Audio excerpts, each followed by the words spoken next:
Picture Cleopatra. You are probably seeing Hollywood. You are seeing gold, heavy eyeliner, and a seductive temptress lounging on a barge, conquering the most powerful men in Rome with nothing but her beauty. For 2,000 years, that is the exact story we have been sold. A tragic, incredibly beautiful queen who loved too hard and lost her empire. But that woman is a ghost, a complete fabrication. The Cleopatra of your imagination never actually existed. The real Cleopatra was not a romantic victim. She was a ruthless, highly educated political mastermind who ordered the execution of her own siblings, managed the wealthiest economy in the Mediterranean, and funded massive Roman civil wars out of her personal treasury. And her legendary, irresistible physical beauty? According to the people who actually lived during her reign, that was the least interesting thing about her.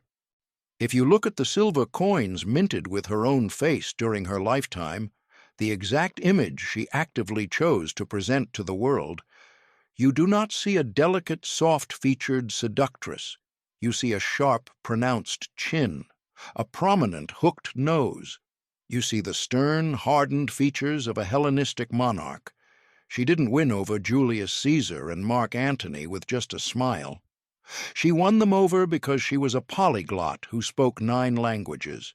She was a naval commander, an author of medical and alchemical treatises, a diplomat who could negotiate global trade deals in the morning and navigate brutal Roman politics by dinner. The seductive beauty myth wasn't an accident.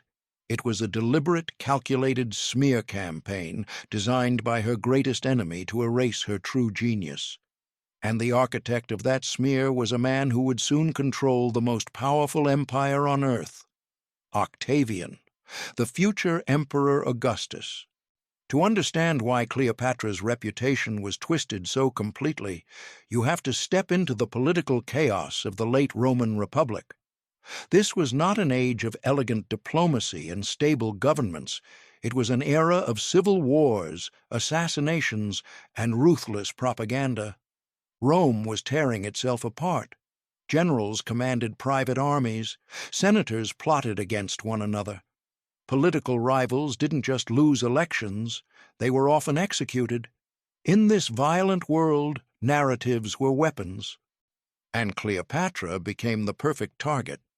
But before we get to the propaganda machine that reshaped her legacy, we have to meet the real Cleopatra. Because she was born into a dynasty already drowning in intrigue, paranoia, and blood.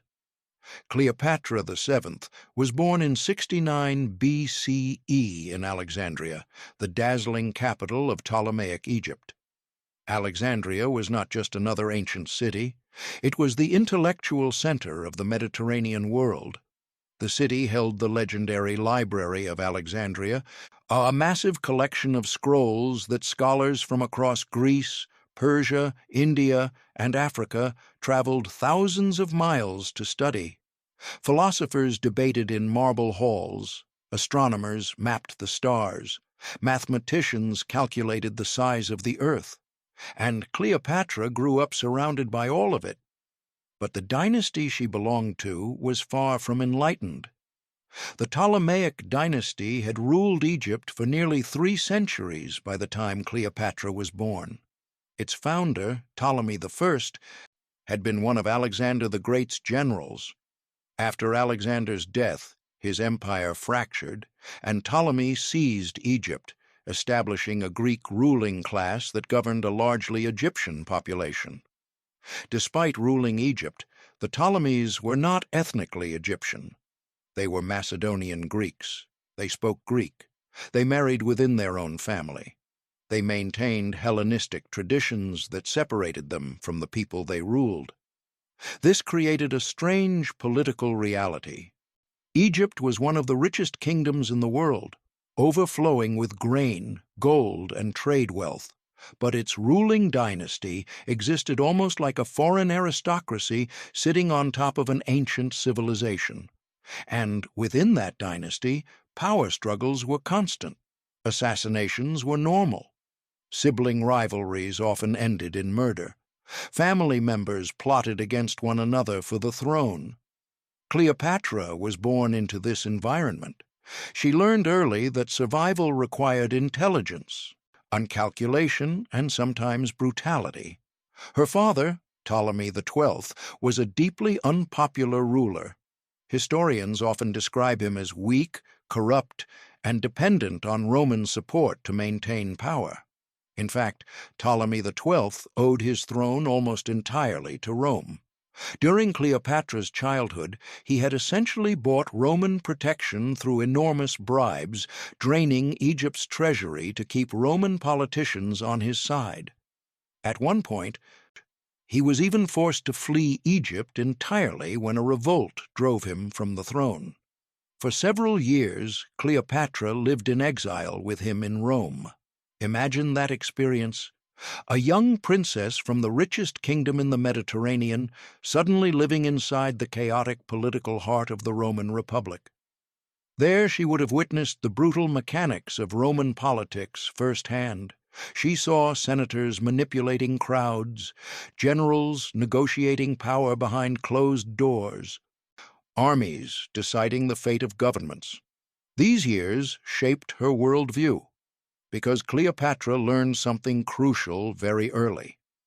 Rome was the real power in the Mediterranean, and if Egypt was going to survive, its ruler needed to understand Rome better than the Romans understood themselves. When Cleopatra was about 18 years old, her father died. According to Ptolemaic tradition, the throne passed jointly to Cleopatra and her younger brother. His name was Ptolemy XIII, and because of another strange tradition within the dynasty, Cleopatra was expected to marry him. This was normal for the Ptolemies. For centuries, the dynasty had practiced sibling marriage to keep power concentrated within the royal bloodline. But the marriage was mostly political theater. The real issue was control of the throne. Cleopatra quickly proved that she had no intention of sharing power. Within months of becoming queen, she began issuing official documents that listed only her name, not her brother's. She appeared alone on coins and royal decrees. This was a bold move, and it triggered a backlash. Ptolemy XIII may have been young, but he had powerful advisors. Three men in particular controlled much of the royal court: Pothinus, a cunning palace eunuch Achillas, commander of the royal army Theodotus, a Greek tutor and political strategist. Together they saw Cleopatra as a threat. If she consolidated power, their influence would disappear. So they acted first. Around 48 BCE, Cleopatra was forced to flee Alexandria. Her brother's faction had successfully pushed her out of the capital. Suddenly, the young queen of Egypt was in exile. But Cleopatra didn't disappear. Instead, she did something that revealed exactly the kind of ruler she was becoming. She raised an army. From the eastern deserts near Syria, Cleopatra began assembling mercenaries and supporters. Her goal was simple. She was going to take back her throne, but fate intervened in a dramatic way. Because at that exact moment another figure was about to arrive in Egypt, a man whose presence would change the course of Cleopatra's life and the fate of the Roman world. His name was Julius Caesar, and he was not arriving as a peaceful diplomat. He was arriving as the victor of Rome's latest civil war. After defeating his rival Pompey the Great, when Caesar pursued him across the Mediterranean, Pompey fled to Egypt hoping the young king Ptolemy XIII would offer refuge. Instead, the king's advisors made a disastrous decision. They had Pompey assassinated the moment he arrived. They believed this would impress Caesar. They were terribly wrong. When Caesar landed in Alexandria and was presented with Pompey's severed head, he was reportedly horrified. Pompey had been his rival, but he had also once been his ally. And now Caesar found himself standing inside the middle of Egypt's royal family feud. Two rival rulers, a divided court, and a kingdom filled with enormous wealth. Cleopatra immediately realized what this meant. The most powerful man in the Roman world was now sitting inside her capital, and whoever won his support would rule Egypt. But Cleopatra could not simply walk into Alexandria. Her brother controlled the city. His army controlled the palace. Approaching openly would mean certain death. So Cleopatra devised one of the most famous political entrances in history, a moment that would later be romanticized for centuries. But in reality, it was not a love story. It was a calculated political maneuver, a high-risk move designed by a young queen who understood exactly how power worked. Because Cleopatra was about to smuggle herself directly into Julius Caesar's private chambers. And once she was inside that room, the fate of Egypt, and possibly Rome, would change forever. Night had already fallen over Alexandria when Cleopatra made her move. The city itself was one of the greatest wonders of the ancient world. Marble palaces stretched along the Mediterranean coastline. Towering columns lined the royal district. Ships from Greece, Syria, Rome, and India crowded the harbor, their cargo holds filled with spices, gold, and grain. But inside the palace complex, the atmosphere was tense. Julius Caesar had arrived only days earlier, and his presence had thrown the entire Egyptian court into chaos. He was technically a guest, but everyone understood the reality. Caesar had arrived with soldiers, and wherever Roman soldiers stood, power followed. The advisors controlling Ptolemy XIII believed they could manipulate the Roman general into supporting their young king. They hoped Caesar would quickly approve their rule and leave Egypt behind. What they didn't realize was that Cleopatra was already preparing a move that would destroy their plan completely. Because Cleopatra understood something crucial about Caesar. He admired boldness, he respected intelligence, and he was deeply fascinated by powerful personalities, so she decided that instead of sending a letter or negotiating through intermediaries, she would appear in front of him personally. The problem was getting into the palace. Alexandria was firmly under the control of her brother's faction. Guards watched the gates. Loyal soldiers patrolled the royal district. If Cleopatra attempted to enter openly, she would almost certainly be arrested or killed. But Cleopatra had allies. One of them was a Sicilian merchant named Apollodorus. Apollodorus was trusted, resourceful, and loyal to the queen. Under the cover of darkness, he helped Cleopatra sneak into the harbor district, where Roman guards controlled the outer sections of the palace. But even reaching Caesar's residence required careful planning. According to several ancient sources, most famously the historian Plutarch, Cleopatra was smuggled into the palace, wrapped inside a large bundle of bedding or carpet. The exact details may have changed slightly over time, but the essence of the story is widely accepted. Apollodorus carried the bundle into Caesar's chambers as if it were simply a delivery of goods. Once inside, the bundle was unrolled, and Cleopatra emerged. Imagine that moment. Julius Caesar was about 52 years old. He had spent decades commanding armies across Gaul, Spain, and Greece. He had crushed rival generals and marched his legions across the Roman world. He was a man accustomed to power and accustomed to people fearing him. And suddenly, standing in front of him was a 21-year-old queen who had just infiltrated a heavily guarded palace to speak with him directly. It was an audacious entrance, but more importantly, it was a brilliant political calculation, because Cleopatra instantly controlled the narrative. Instead of hearing second-hand arguments from palace advisors, Caesar now had the rival claimant to the Egyptian throne standing right in front of him. And Cleopatra was exactly the kind of person Caesar respected.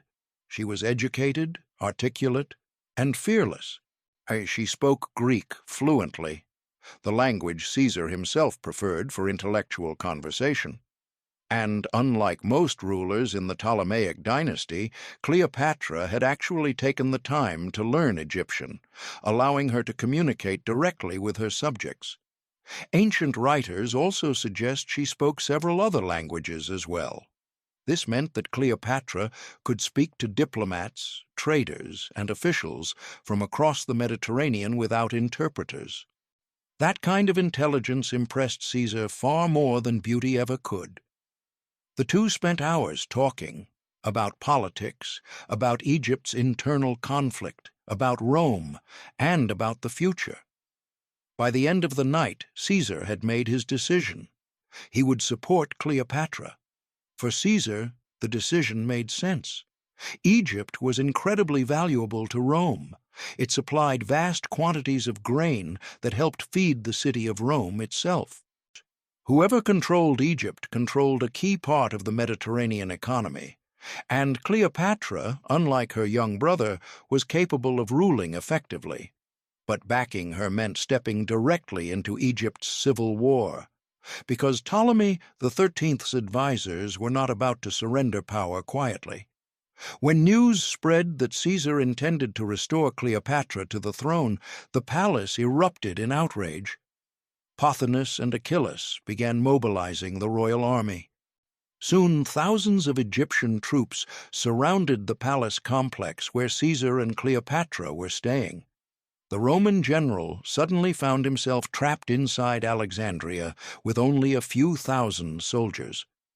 The situation escalated quickly. What followed would become known as the Alexandrian War. The fighting was chaotic and brutal. Street battles erupted throughout the city. Roman soldiers clashed with Egyptian forces in narrow alleyways and along harbor docks. At one point, Caesar ordered ships in the harbor to be burned to prevent them from falling into enemy hands. The fires spread quickly. Some ancient accounts suggest the flames may have damaged parts of the famous Library of Alexandria, although historians still debate the extent of the destruction.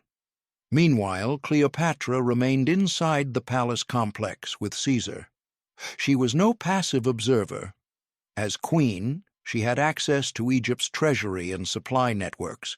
She helped coordinate resources, secure allies, and maintain communication with forces outside the city. Eventually, reinforcements arrived. Roman troops loyal to Caesar marched into Egypt, and the balance of power shifted dramatically. The decisive moment came during a battle near the Nile River. Ptolemy XIII attempted to escape by boat during the chaos, but the vessel capsized. The young king drowned in the Nile. With her brother dead, Cleopatra's position became secure. Caesar officially restored her to the throne of Egypt, but Roman tradition required a symbolic co-ruler. So Cleopatra was now formally married to another younger brother, Ptolemy XIV. In reality, though, there was little doubt about who held the real power: Cleopatra. After the war ended, Caesar remained in Egypt for several months. The two rulers spent time traveling along the Nile in a lavish royal barge, visiting temples and cities across the kingdom. Roman critics later turned this period into scandalous gossip. They claimed Caesar had become infatuated with Cleopatra, abandoning his duties in Rome to indulge in luxury. But this version of events ignores something important. Caesar was not a man who wasted time, and Cleopatra was not simply entertaining him. They were building an alliance, because both rulers needed something from each other. Cleopatra needed Rome's protection to secure her throne. Caesar needed Egypt's wealth to stabilize his power in Rome, and Egypt was extraordinarily rich. Grain, gold, papyrus, trade routes stretching into Africa and India.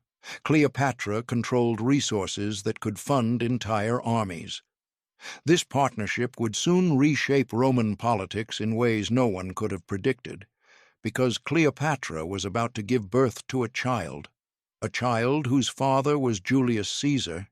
She named the boy Ptolemy XV Caesar, but history remembers him by another name, Caesarion, Little Caesar, and the existence of that child would send shockwaves through the Roman world, because if Caesar recognized the boy as his heir, the balance of power inside Rome could change forever.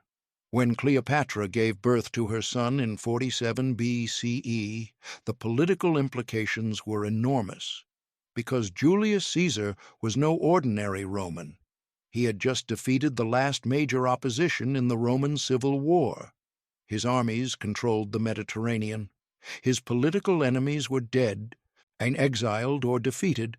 For all practical purposes, Caesar was now the most powerful man in Rome, and now he had a son with the Queen of Egypt.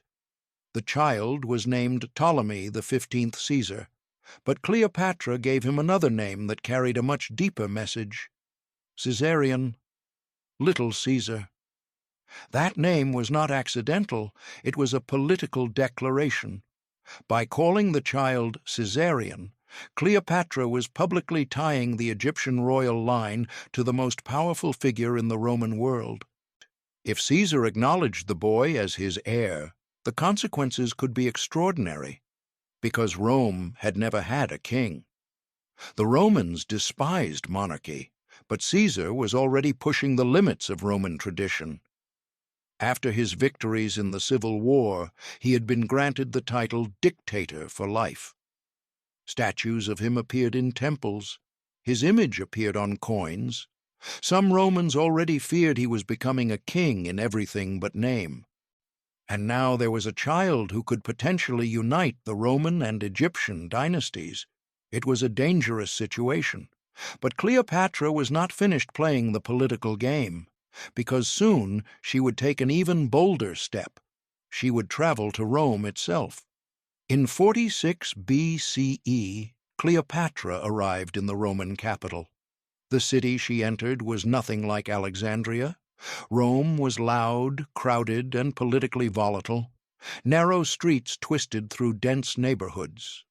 Massive temples and public buildings dominated the skyline, and everywhere there were soldiers, politicians, and citizens arguing over the future of the Republic. Cleopatra did not arrive quietly. She came as the ruler of the richest kingdom in the Mediterranean, accompanied by a royal court and immense wealth. Caesar housed her in a luxurious villa across the Tiber River, just outside the traditional Roman political center. Officially, she was a diplomatic guest.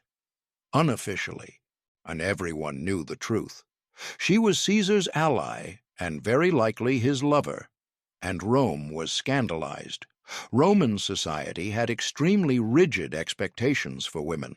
Respectable Roman women were expected to remain within the domestic sphere. They managed households and families, but rarely appeared in public political life. Cleopatra shattered all of those expectations. She was a foreign queen who ruled an independent kingdom. She spoke multiple languages. She negotiated directly with powerful men. She controlled enormous wealth, and she appeared in Rome openly as an equal partner to Julius Caesar. For many Roman politicians, this was deeply unsettling. Roman writers later described Cleopatra as exotic, manipulative, and dangerous. But much of that language reflected fear more than reality, because Cleopatra represented something Rome had never encountered before, a woman who wielded sovereign political power. Caesar, meanwhile, seemed completely unconcerned about the controversy. He continued strengthening his authority within Rome. Monuments were erected in his honor. New laws were passed consolidating his control over the government, and one decision in particular sent shockwaves through Roman society. Caesar placed a golden statue of Cleopatra inside the temple of Venus Genetrix. This was an extraordinary gesture. The temple honored Venus, the mythical ancestor of the Roman people. By placing Cleopatra's statue there, Caesar was symbolically linking her to the divine lineage of Rome itself. For Caesar's enemies, this confirmed their worst fears. They believed he intended to establish a monarchy. and they suspected Cleopatra was part of that plan. If Caesar declared Caesarion his legitimate heir, the Roman Republic could effectively become a dynastic empire ruled by Caesar's family.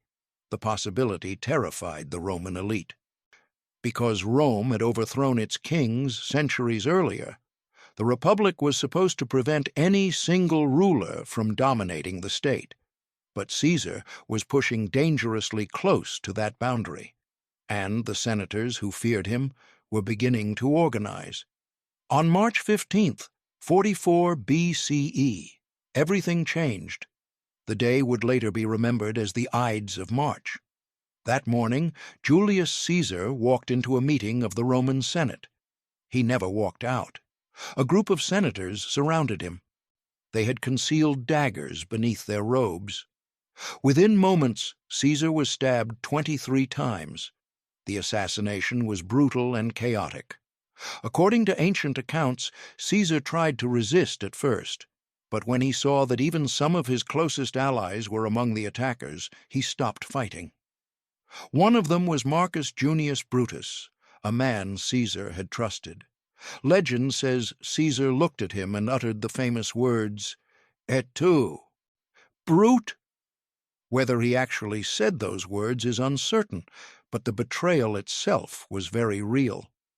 Within minutes, the most powerful man in the Roman world lay dead on the Senate floor. For Cleopatra, the consequences were immediate and terrifying. She was in Rome with a young child who many believed was Caesar's son, and the political order that had protected her had just collapsed. The city descended into chaos. Crowds filled the streets. Rival factions began mobilizing their supporters. No one knew who would control Rome next. Remaining in the city suddenly became extremely dangerous. Cleopatra acted quickly. She gathered her court, her son Caesarion, and her entourage. Then she left Rome. Quietly, swiftly, and returned to Egypt.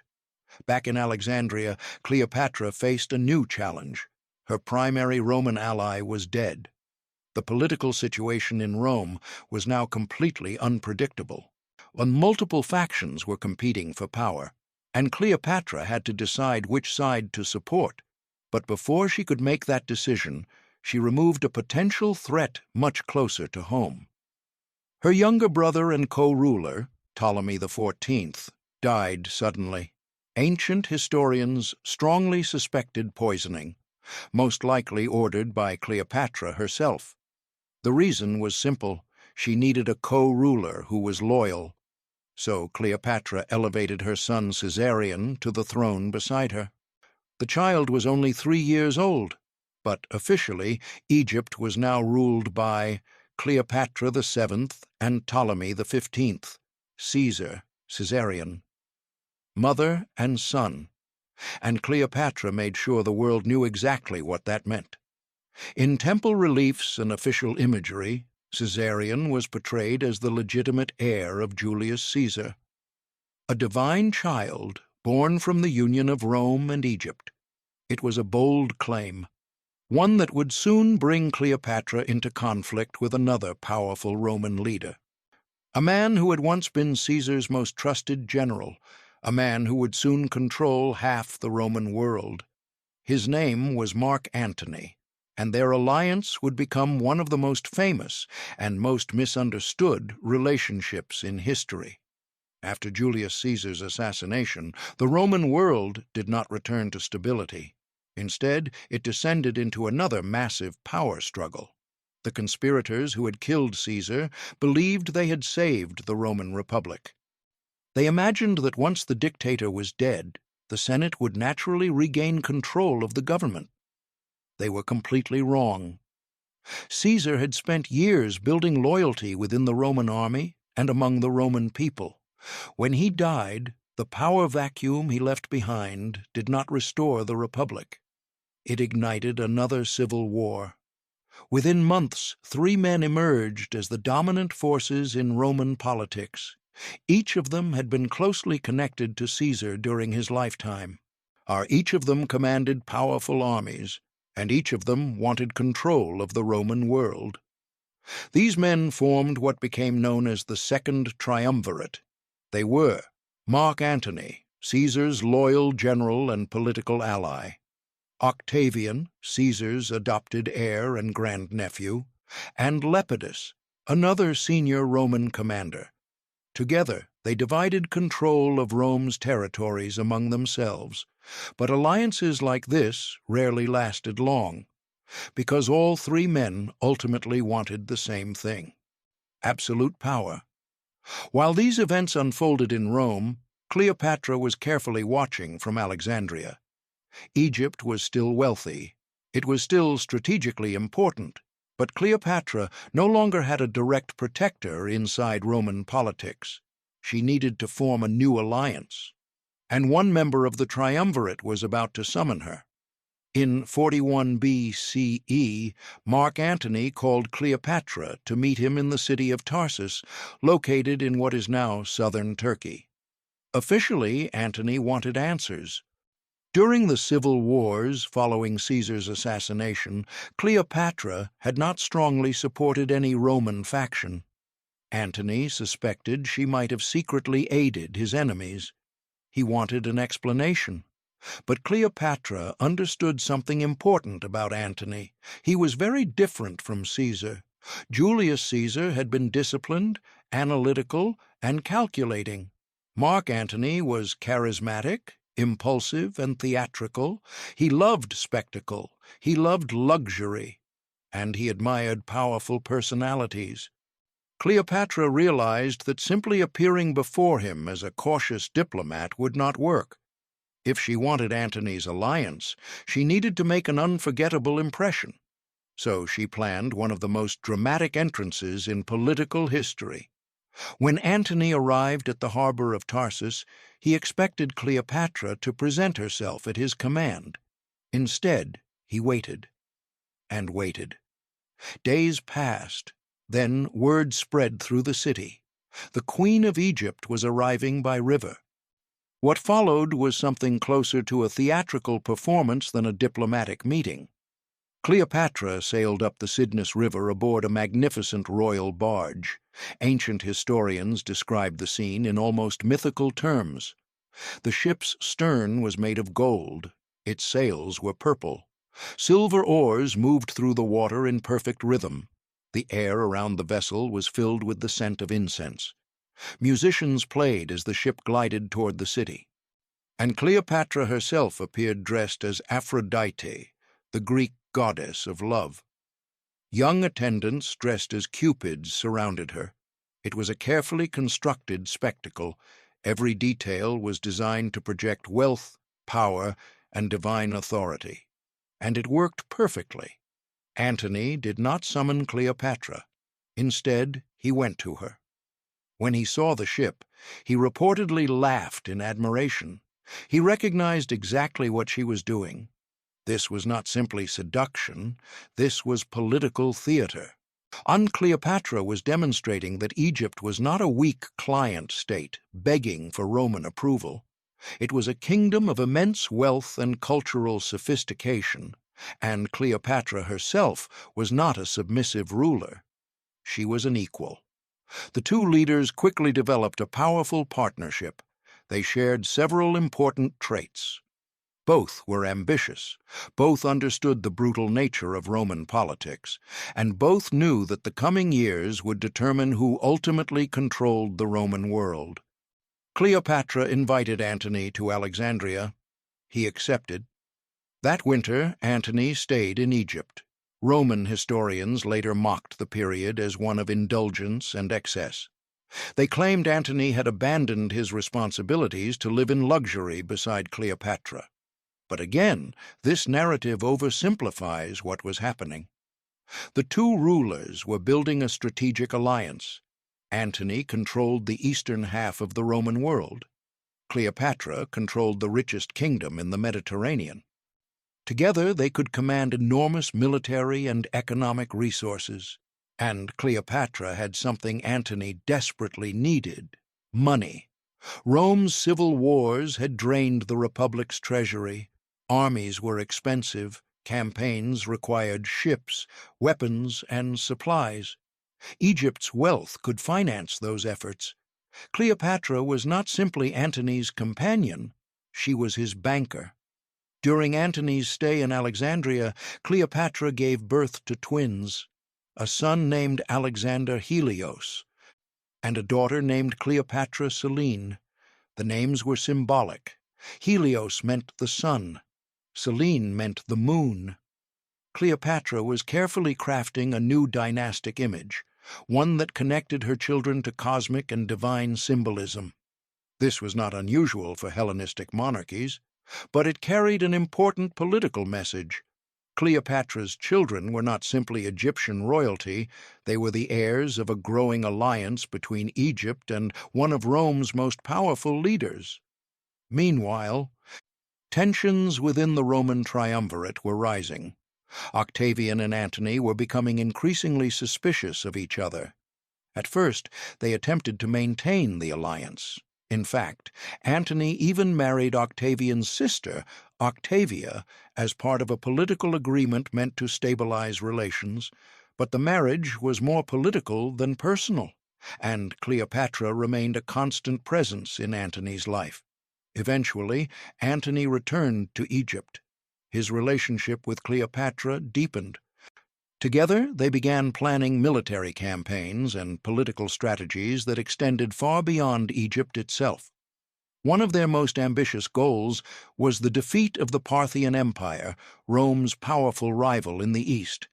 But their growing partnership also created a dangerous new enemy, Octavian. Because from Octavian's perspective, something alarming was happening. Mark Antony, the co-ruler of Rome, was building a power base in the East. And that power base was centered around a foreign queen, a queen who claimed that her son was the child of Julius Caesar. To Octavian, this was not just an alliance.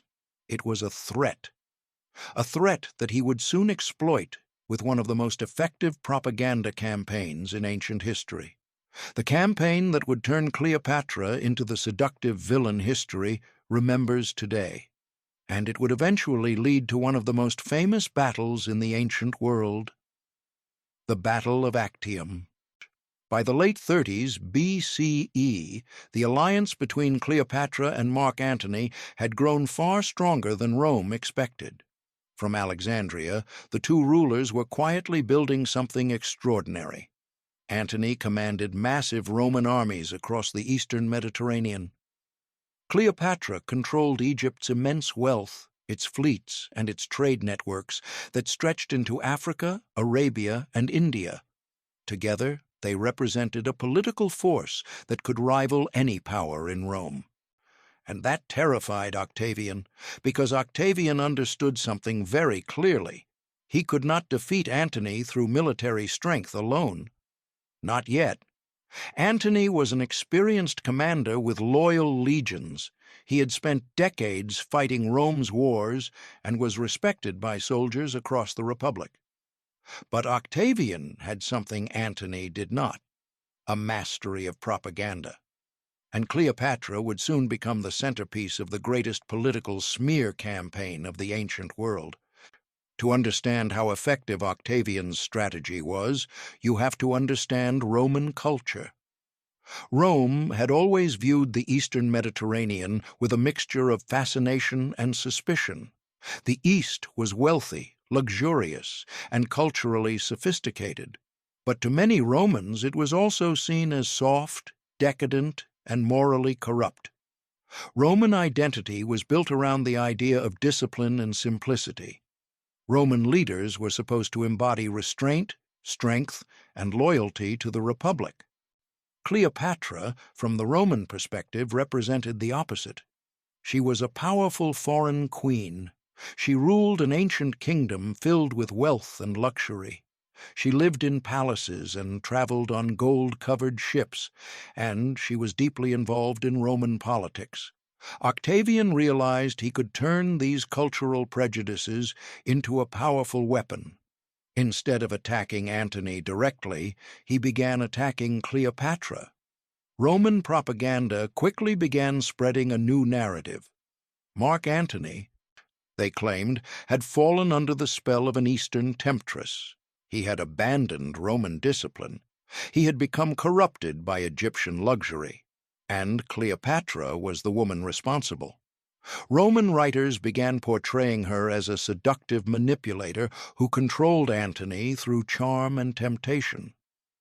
This story was incredibly effective because it allowed Octavian to transform a Roman civil war into something much simpler. Instead of fighting Antony, a fellow Roman, Octavian could claim he was defending Rome against a dangerous foreign queen. In this narrative, Cleopatra became the enemy, Antony became her puppet, and Octavian became Rome's protector. It was brilliant political messaging, but Cleopatra herself was not helping the situation. Because at the same time Octavian was spreading these stories, Cleopatra and Antony were making a series of bold decisions that shocked the Roman world. In 34 BCE, Antony celebrated a massive military triumph in Alexandria. The event became known as the Donations of Alexandria. What happened during that ceremony stunned Rome. Standing before an enormous crowd in the Egyptian capital, Antony publicly distributed territories of the eastern Mediterranean to Cleopatra and her children. Cleopatra herself was declared Queen of Kings. Her son, Caesarion, Cleopatra's child with Julius Caesar, was proclaimed King of Kings, and Antony granted enormous regions to their children. Alexander Helios was given Armenia and lands stretching eastward. Cleopatra Selene was granted territories in North Africa. Another son, Ptolemy Philadelphus, received lands in Syria and Asia Minor. This was not simply a family celebration, it was a political statement. Antony was effectively reorganizing the eastern Mediterranean under a new royal dynasty centered on Cleopatra.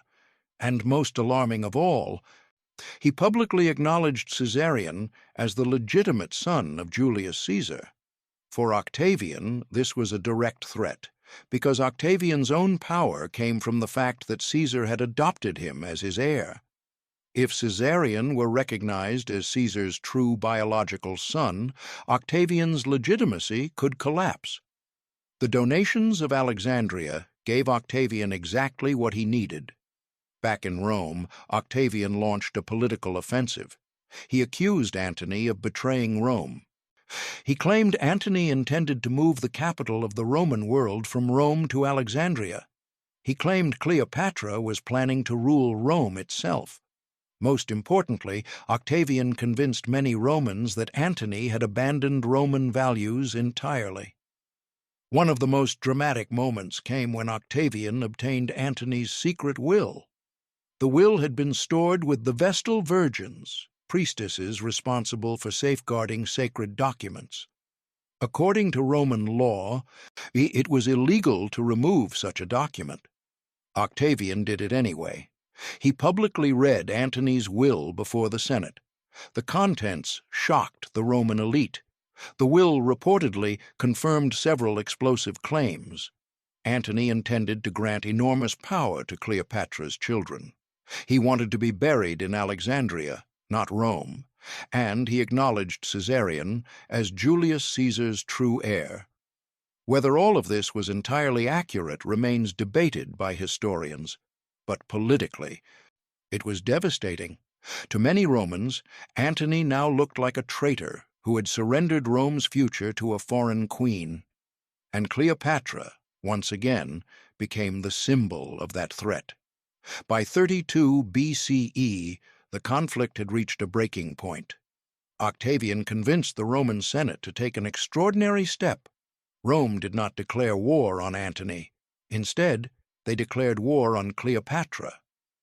This allowed Octavian to maintain the illusion that he was not starting another Roman civil war. Officially, Rome was defending itself against the Queen of Egypt, but everyone knew the truth. This was a fight for control of the Roman world, and the final confrontation would come on the western coast of Greece, near a place called Actium. There, in 31 BCE, the fleets of Octavian and Antony would face each other in one of the most decisive battles of the ancient world. But Cleopatra would not simply watch from the sidelines. She would bring Egypt's navy, her ships, her money, and her future. Because if Antony lost that battle, everything Cleopatra had built would collapse. Her kingdom, her dynasty, and the dream of a new Mediterranean empire ruled from Alexandria. By the summer of 31 BCE, the Roman world was holding its breath. Two enormous forces had assembled on opposite sides of the Ionian Sea near the western coast of Greece. On one side stood Octavian, the cold and calculating heir of Julius Caesar. On the other stood Mark Antony, the seasoned general who had spent decades commanding Roman armies. And beside Antony stood Cleopatra, Queen of Egypt, ruler of one of the richest kingdoms in the world. The confrontation was no longer avoidable. Years of political tension, propaganda, and military maneuvering had brought the Mediterranean to the edge of a single decisive conflict. The battle would take place near a narrow stretch of water called Actium, and the outcome would determine the future of the Roman world. Antony's position at Actium was both powerful and precarious. His army was enormous. He commanded somewhere between 60,000 and 80,000 soldiers on land, supported by a fleet of hundreds of warships. Cleopatra had contributed a large portion of that fleet, around 60 heavily armed Egyptian ships, along with vast financial resources. Her support had been crucial. Without Egypt's wealth, Antony would have struggled to maintain his forces. But the alliance between Antony and Cleopatra also created problems. Many Roman officers were uneasy about Cleopatra's presence in the campaign. Roman tradition had never accepted the idea of a foreign monarch participating in Roman warfare. Some commanders believed Cleopatra's influence over Antony was weakening his judgment, and Octavian's propaganda had already planted the idea that Antony was fighting not for Rome, but for Egypt. This tension inside Antony's camp slowly began to affect morale. Octavian, meanwhile, was operating very differently. He was not a brilliant battlefield commander in the traditional sense, but he had one enormous advantage. His closest ally and admiral was Marcus Agrippa. Agrippa was one of the most capable military strategists in Roman history. While Antony and Cleopatra concentrated their forces at Actium, Agrippa launched a series of attacks against Antony's supply lines. He captured strategic ports along the Greek coastline. He disrupted Antony's ability to receive reinforcements and provisions. Gradually, Antony's army began running short on food and resources. Disease spread through the camps. Desertions increased. Month by month, the situation became worse. By early September, Antony faced a difficult choice. He could attempt to break out by sea, or he could slowly watch his army collapse from starvation. He chose the breakout. On the morning of September 2nd, 31 BCE, the fleets prepared for battle. The waters around Actium filled with hundreds of ships. Antony's vessels were large, heavily armored warships designed for direct confrontation. Many were massive quinqueremes, towering above the water with reinforced hulls and powerful ramming prows. Cleopatra's Egyptian ships were also formidable. They carried experienced crews and large contingents of soldiers. But Octavian's fleet, commanded by Agrippa, had an important advantage. His ships were smaller, faster, more maneuverable, and his crews were highly trained after years of naval warfare. The stage was set. The battle began slowly. Both fleets moved cautiously. Warships maneuvered into position, oars slicing through the water in synchronized rhythm. Archers and artillery crews prepared their weapons. Then the first clashes began. Ships slammed into each other with enormous force. Rams smashed into wooden hulls. when soldiers boarded enemy vessels in brutal hand-to-hand combat. Fires broke out on decks. The sea around Actium quickly filled with wreckage, smoke, and floating bodies. But something strange soon became clear. Antony was not fighting aggressively. Instead, his fleet seemed to be holding a defensive formation. Historians believe this was intentional. Antony's real objective may not have been to destroy Octavian's fleet. It may have been to break through the blockade and escape. And Cleopatra's ships were positioned at the rear of the formation, waiting. Then, at a critical moment in the battle, Cleopatra made her move. Her fleet, around 60 ships, suddenly turned south and began sailing away from the battlefield. At first, it may have looked like a retreat, but Cleopatra's ships were not fleeing in panic. They were executing a planned maneuver. Their sails were raised, catching the wind as they sped toward open water. When Antony saw Cleopatra's ships leaving, he made a shocking decision. He followed her. Taking a small group of ships, Antony broke away from the main battle and sailed after Cleopatra. This moment would later become one of the most controversial decisions in ancient military history. To many Roman observers, it looked like Antony had abandoned his army in the middle of combat. Octavian's propagandists quickly seized on the story. They claimed Antony had been so enslaved by Cleopatra that he literally fled the battlefield to follow her. But the reality was probably more complicated. Some historians believe Antony and Cleopatra had already planned this escape. Their goal may have been to preserve their fleet and regroup in Egypt. Regardless of the plan, the effect was devastating. Without their commanders, the remaining ships of Antony's fleet began to collapse under Octavian's assault. Many were captured. Others were destroyed. Thousands of soldiers surrendered. The Battle of Actium was over, and Octavian had won. But the war itself was not finished. Antony and Cleopatra had escaped. Their ships sailed south across the Mediterranean, heading back toward Egypt. For a brief moment there was still hope. Egypt was wealthy. Alexandria was heavily fortified, and Antony still had loyal soldiers. But the psychological impact of Actium was enormous. Across the Roman world, allies began abandoning Antony. Cities surrendered to Octavian. Armies defected. The balance of power had shifted decisively, and Octavian knew it. He began preparing the final stage of the war, an invasion of Egypt itself. Back in Alexandria, Cleopatra and Antony attempted to rebuild their position. They still had resources. They still had ships. But they now faced a brutal reality. Octavian was coming, and when he arrived, he would not be negotiating. He would be conquering. Because the war between Rome and Cleopatra had become personal. Octavian did not simply want victory. He wanted total control of Egypt, and he wanted Cleopatra captured alive. Because in Rome, victorious generals celebrated their triumphs by parading defeated enemies through the streets in chains. Octavian intended Cleopatra to be the centerpiece of that spectacle. The defeated Queen of Egypt, displayed before the Roman people as proof of his victory.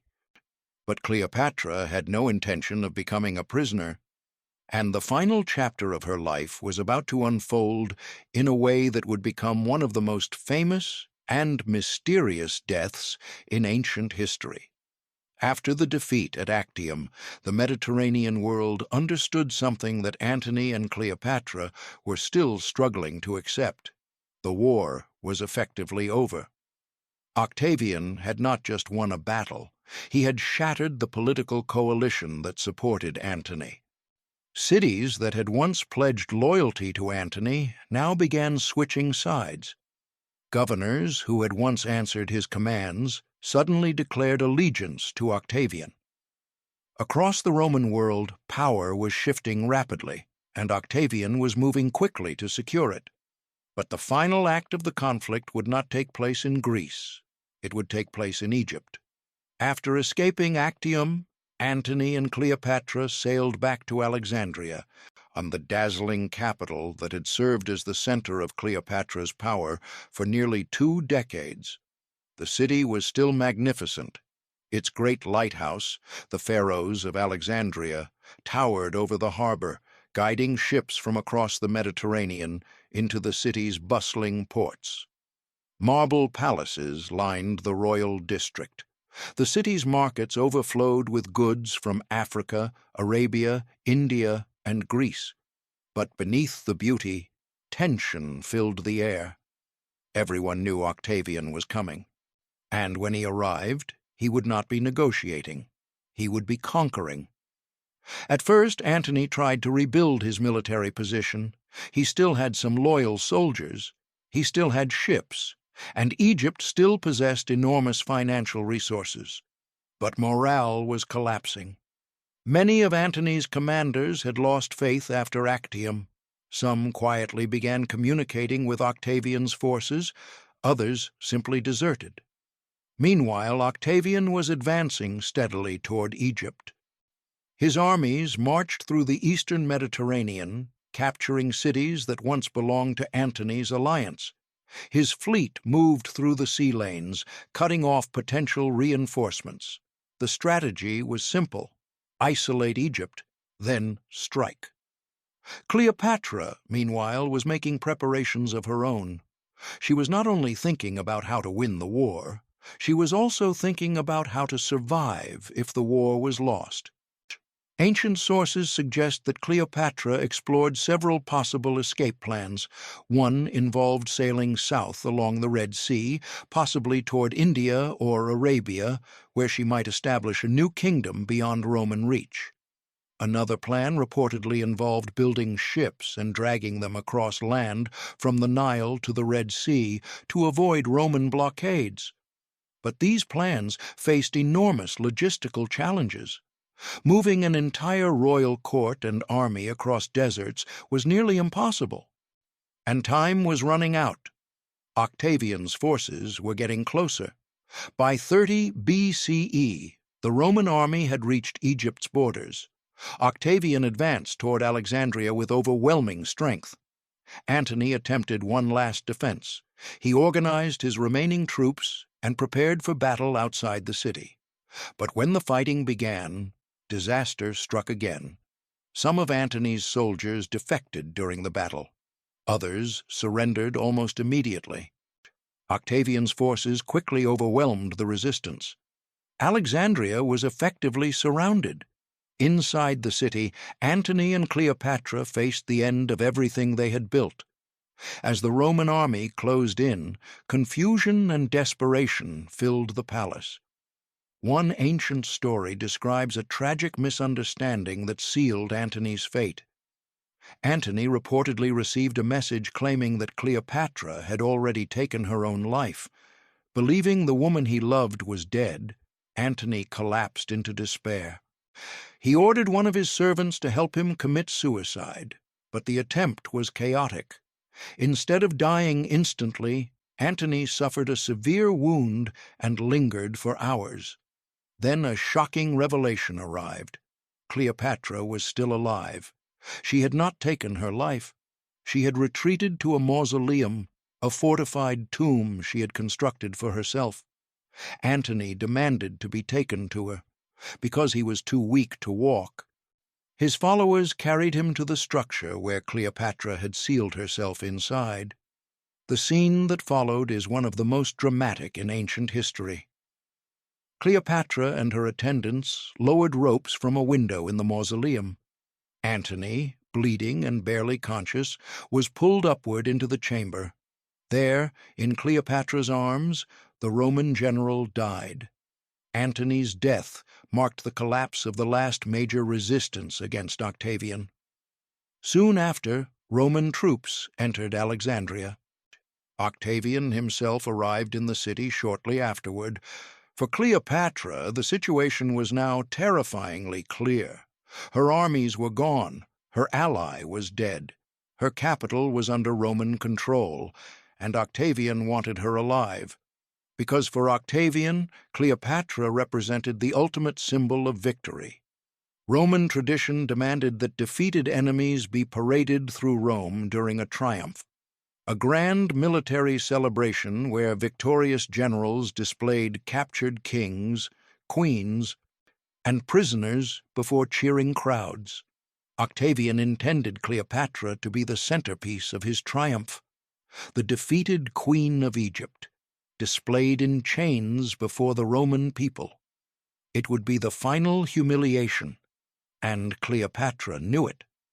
Octavian met Cleopatra shortly after capturing Alexandria. According to ancient accounts, Cleopatra attempted to negotiate. She hoped to secure a future for her children, particularly Caesarion. But Octavian was cautious. He understood Cleopatra was intelligent and dangerous. He placed guards around her and monitored her movements closely. At first, Cleopatra may have considered surrender, but as the days passed, she began to realize something horrifying. Octavian had no intention of allowing her real power again. Her kingdom would become a Roman province, her dynasty would disappear, and she would likely spend the rest of her life as a prisoner, or worse, a spectacle. Cleopatra began making preparations. She ordered a list of valuable treasures and sent them to Octavian as a gesture of submission. But privately, she was planning something else, something that would allow her to maintain the only form of control she still possessed, control over her own fate, because Cleopatra understood something about Roman triumphs. Once she entered Rome as a captive, her story would no longer belong to her. Octavian would define it. And Cleopatra had spent her entire life controlling narratives. She had no intention of letting Octavian write the final chapter.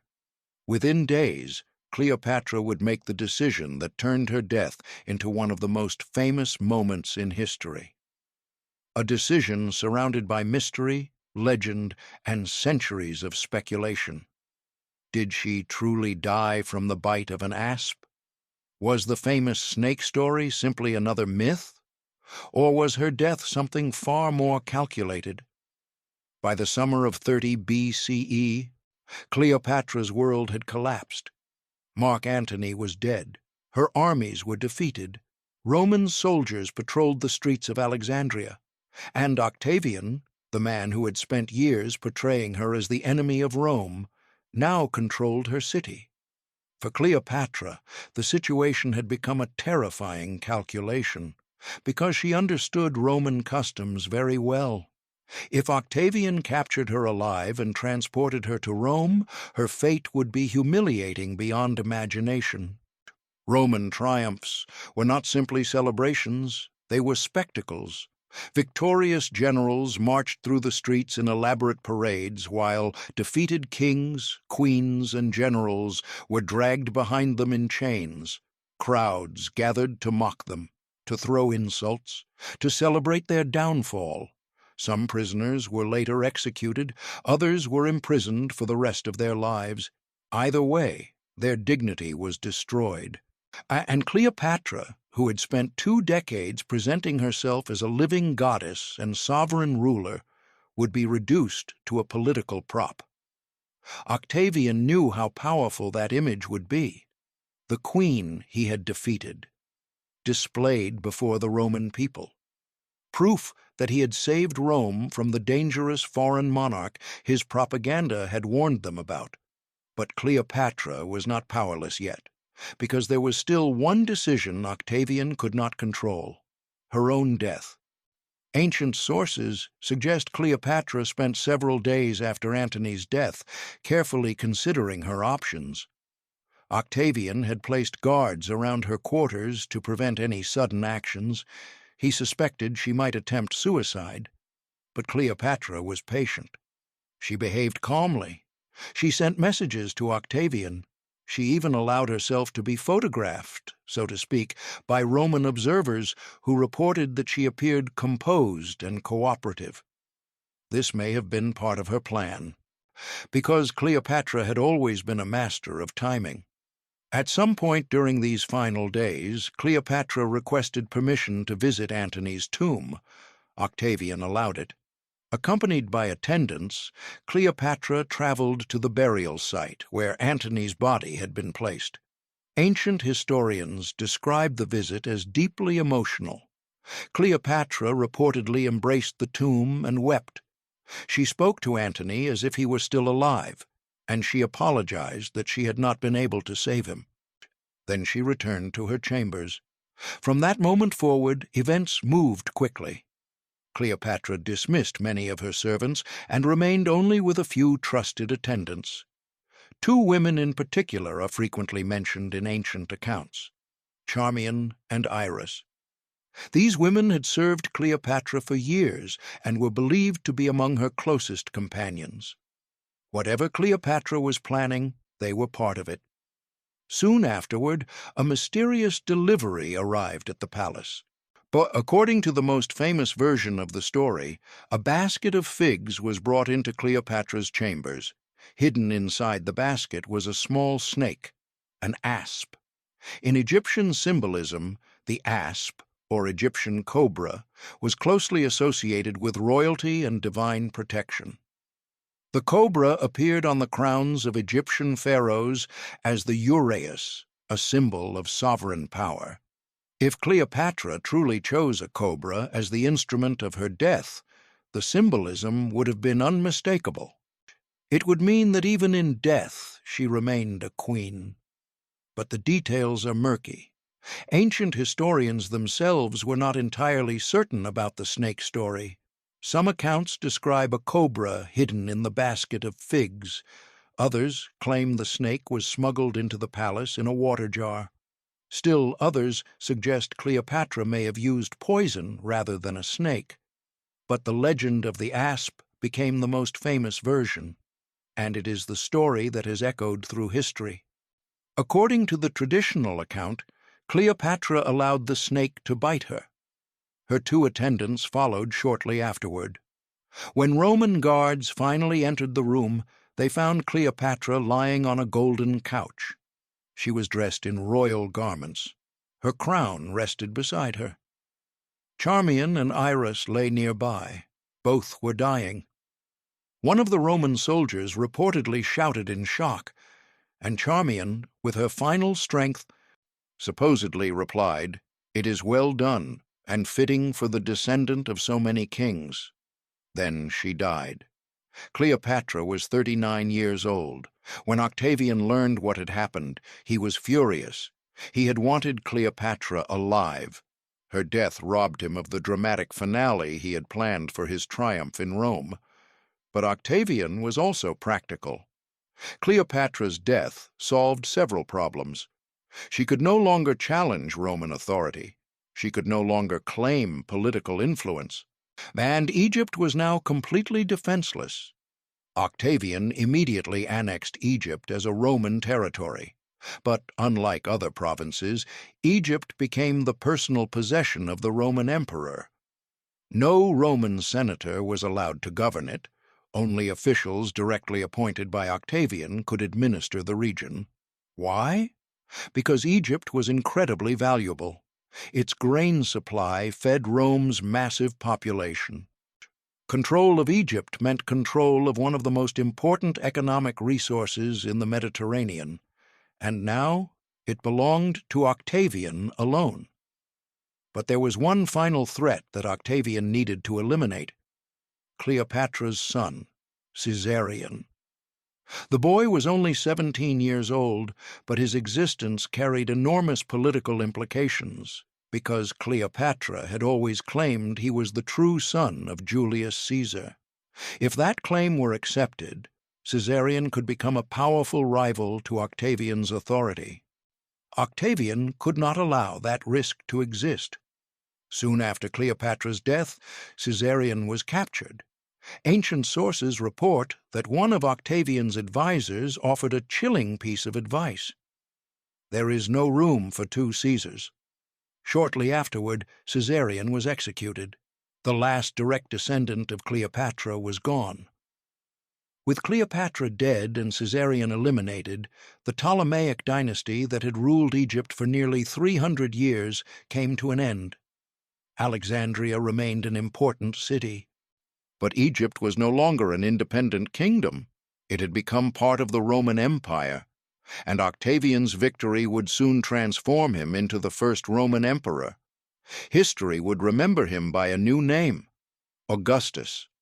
But the story of Cleopatra did not end with her death.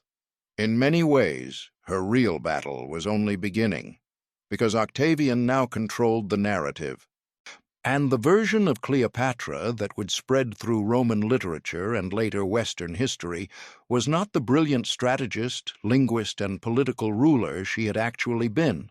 Instead, she would become something else: a seductive villain, a dangerous enchantress, a woman who supposedly destroyed powerful men with beauty and temptation. It was a version of Cleopatra that served Roman politics perfectly, and it would survive for nearly 2,000 years. When Cleopatra died in 30 BCE, her political life ended, but her reputation was only beginning its long transformation, because the man who had defeated her, Octavian, now controlled the most powerful propaganda machine in the ancient world, and he had a very strong reason to reshape the story. Octavian was about to become something Rome had never officially allowed before: a single ruler. For centuries, the Roman Republic had prided itself on rejecting kings. Roman citizens believed their system of government protected them from tyranny by distributing power among elected officials. But after decades of civil wars, that system had collapsed.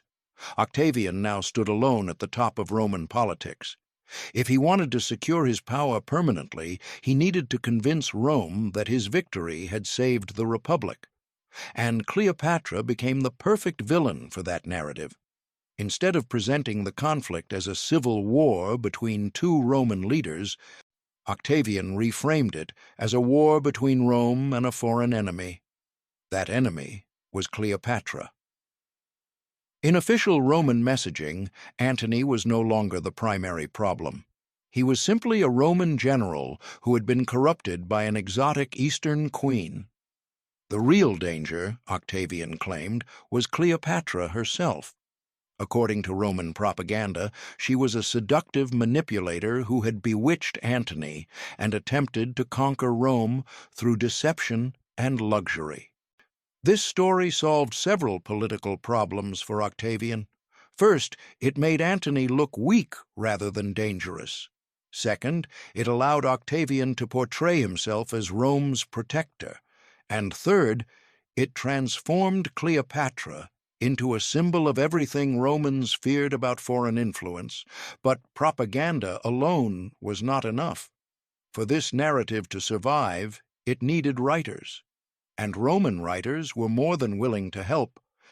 Many of the historical accounts that shaped Cleopatra's reputation were written after her death, during the period when Octavian, now known as Augustus, ruled Rome. Writers such as Virgil, Horace, Plutarch, and later Cassius Dio described Cleopatra through the lens of Roman political ideology. Their works were not neutral historical records. They were shaped by the cultural and political environment of the Roman Empire. In these texts, Cleopatra was often portrayed in exaggerated terms. She became the dangerous Eastern queen who tempted Roman men away from their duty. Her intelligence and political skill were rarely emphasized. Instead, writers focused on themes of seduction, luxury, and moral corruption. One Roman poet even described her as a mad queen preparing to destroy Rome. The real Cleopatra, the ruler who spoke multiple languages, negotiated complex trade agreements, and managed one of the richest economies in the ancient world, was gradually pushed aside. In her place, a myth began to grow. The myth was powerful because it fit perfectly into Roman cultural stereotypes. Romans often contrasted their own identity with what they saw as the excesses of the East. Rome, they believed, represented discipline, strength, and rational order. The East represented luxury, emotion, and indulgence. Cleopatra became the embodiment of this contrast. In Roman storytelling, she was not simply a political opponent. She was a seductive force that threatened to weaken Roman masculinity and political stability. This narrative turned the war between Octavian and Antony into a moral drama. Octavian represented Roman virtue, Cleopatra represented Eastern corruption, and Antony became the tragic figure caught between them. One of the most famous examples of this storytelling appears in Virgil's epic poem, the Aeneid. Written during Augustus's reign, the poem describes the mythical origins of Rome. In one famous passage, Virgil depicts the Battle of Actium. The description is highly symbolic. Octavian stands as the defender of Rome, and Cleopatra appears among his enemies as a foreign queen surrounded by strange gods and exotic imagery. The scene was not meant to be historically accurate. It was meant to reinforce Augustus's legitimacy. In this story, Augustus had not simply defeated a political rival, he had saved Rome from a dangerous foreign threat. Over time, this version of Cleopatra became deeply embedded in Western culture. Later, Roman writers continued repeating and expanding the story. Each retelling emphasized the same themes: Cleopatra as the seductress, Cleopatra as the manipulator, Cleopatra as the woman who destroyed powerful Roman men. And because most surviving historical sources were written by Roman authors, their perspective dominated the historical record. For centuries, Cleopatra's own voice was almost completely absent. We have very few writings directly from Cleopatra herself. Most of what we know about her comes from the writings of people who were politically aligned with her enemies. It's as if history preserved the courtroom testimony of the prosecution, but lost the defense. The myth of Cleopatra became even more dramatic during later centuries. Medieval writers repeated the Roman stories. Renaissance artists painted Cleopatra as a glamorous queen surrounded by luxury and danger. And in 1606, when the English playwright William Shakespeare transformed her story once again. His play, Antony and Cleopatra, portrayed her as passionate, emotional, and irresistibly charismatic. Shakespeare's Cleopatra was fascinating and complex, but still heavily influenced by Roman stereotypes. The seductive queen had become one of the most famous characters in literature. But the historical Cleopatra remained hidden beneath layers of myth. By the time the modern era arrived, the legend had become firmly established. Painters, novelists, and filmmakers all embraced the same image: the glamorous queen, the irresistible beauty, the tragic lover. Hollywood eventually turned Cleopatra into one of the most iconic figures in film history. Actresses like Theda Bara, Claudette Colbert, and most famously Elizabeth Taylor portrayed her as a dazzling, seductive monarch. The visual image became instantly recognizable: heavy eyeliner, golden jewelry, luxurious robes. A woman whose beauty could conquer empires. But the historical reality was very different. And ironically, the best evidence comes from Cleopatra herself, because unlike the later myths, Cleopatra left behind something extremely revealing: her own image, stamped onto coins, circulated across her kingdom, and preserved for over 2,000 years. For centuries, Cleopatra's image has been defined by art, theater, and film. Paintings show a graceful woman reclining on silk cushions. Movies present her as one of the most beautiful women who ever lived. Gold crowns, elaborate cosmetics, and dramatic entrances dominate the visual imagination of Cleopatra.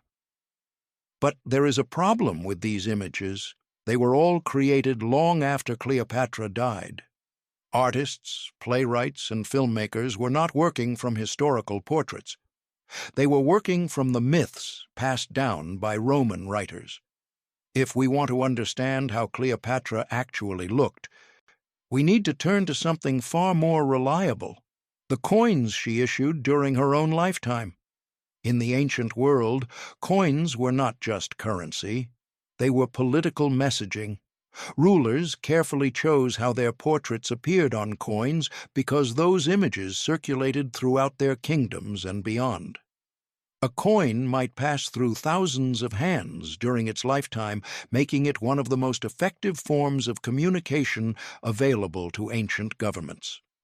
When Cleopatra placed her image on Egyptian silver coins, she was deliberately shaping how the world saw her. And the portrait she chose is striking, because it looks nothing like the delicate, idealized beauty we often see in modern depictions. On Cleopatra's coins, her face appears strong and distinctive. She has a prominent nose, often described as slightly hooked. Her chin is sharp and pronounced. Her jawline appears firm. Her forehead slopes gently backward. These are not the soft, asymmetrical features associated with classical beauty in Greek sculpture. Instead, Cleopatra's portrait resembles the powerful, realistic style used by Hellenistic monarchs. And that was intentional, because Cleopatra was not trying to appear delicate or seductive. She was trying to appear authoritative. In the political culture of the ancient Mediterranean, rulers often emphasized strength and individuality in their portraits. Roman leaders did this frequently. Coins showing Julius Caesar or later Roman emperors often highlight distinctive facial features rather than idealized beauty. These portraits communicated something important: power, experience, authority. Cleopatra's coin portraits follow this same tradition. She is not presenting herself as an object of admiration. She is presenting herself as a ruler. In fact, some historians believe Cleopatra deliberately adopted visual traits associated with her father, Ptolemy XII, to reinforce the legitimacy of her rule. The Ptolemaic dynasty relied heavily on symbolism and continuity.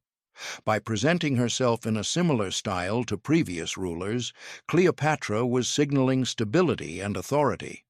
Her image was not meant to attract Roman generals. It was meant to command respect across a multicultural kingdom, and that kingdom was incredibly complex. Egypt under Cleopatra was not a simple, unified culture.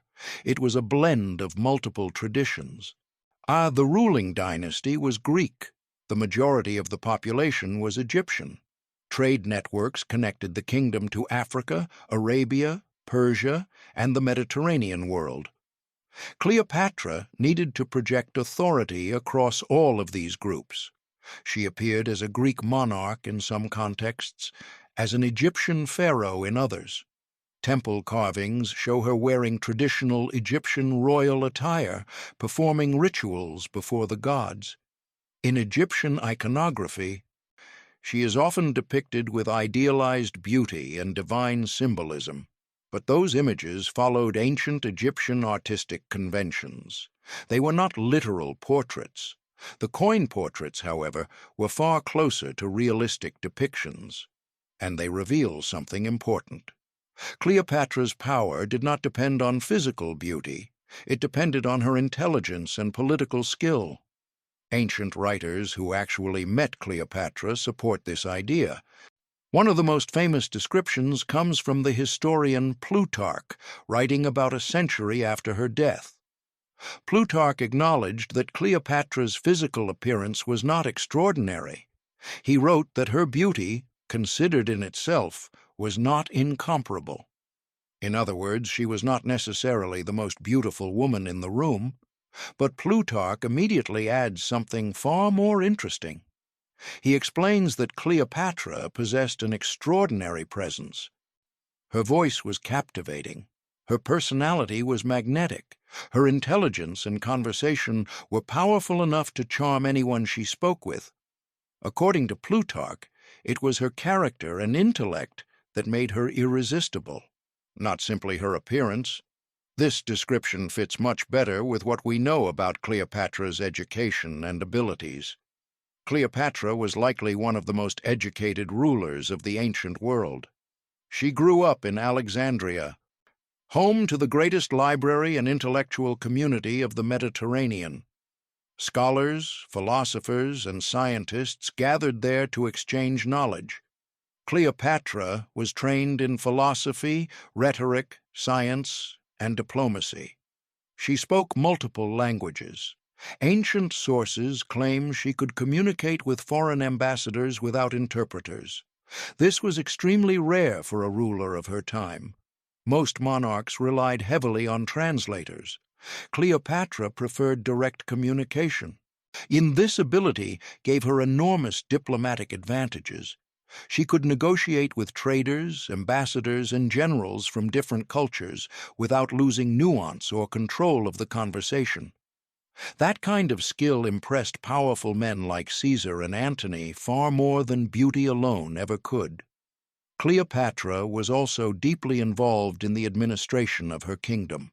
She managed trade policies. She oversaw Egypt's grain exports. She negotiated economic agreements with foreign states. But Egypt's economy under Cleopatra remained one of the most prosperous in the Mediterranean. Even Rome depended heavily on Egyptian grain shipments. This economic strength was one of Cleopatra's greatest political tools. When Roman leaders formed alliances with her, they were not simply attracted by her personality. They were partnering with one of the wealthiest governments in the ancient world. All of this raises an interesting question. If Cleopatra's power came from intelligence, education, and economic strength, why did the myth of the seductive beauty become so dominant? Why did 2,000 years of storytelling focus so heavily on romance and appearance? The answer lies in the political goals of her enemies.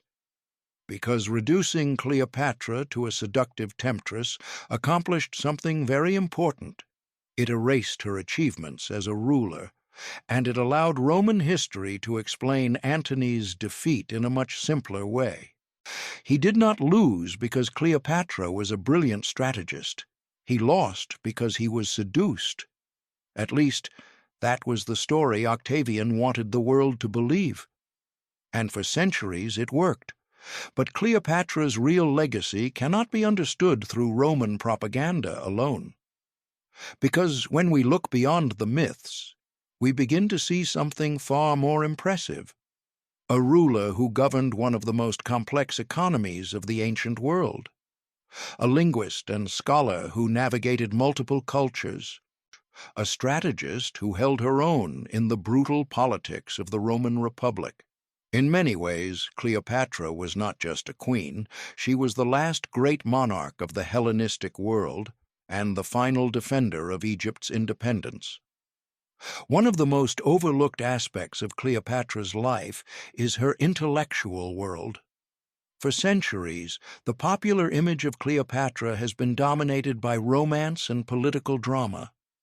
The stories focus on her relationships with Julius Caesar and Mark Antony, her luxurious court, and her dramatic death. But if we step back from those narratives and look at the environment she grew up in, something remarkable becomes clear. Cleopatra was raised in one of the greatest centers of learning the ancient world had ever known. Alexandria.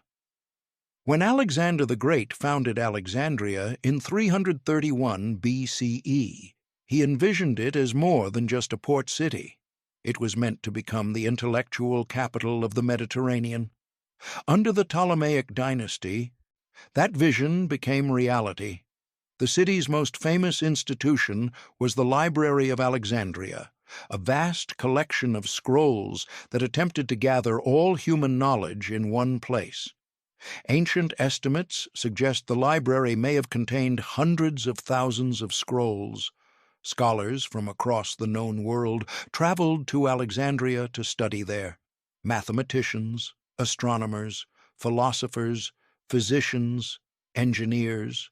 The library was connected to another institution called the Mausoleum, or Temple of the Muses. This was essentially an early research institute.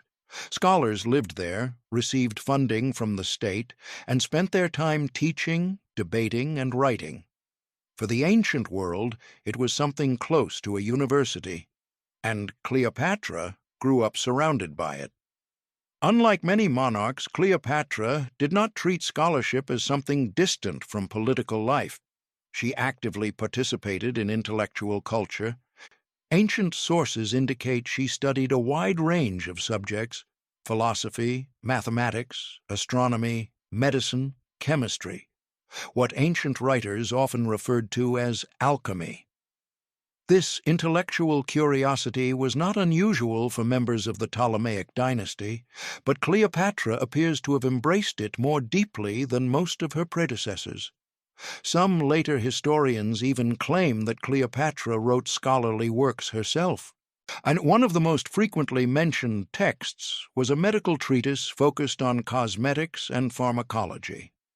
The book itself has not survived, but later physicians referred to Cleopatra's writings in their own works, suggesting that she had gained a reputation as a knowledgeable authority in medicine and chemistry.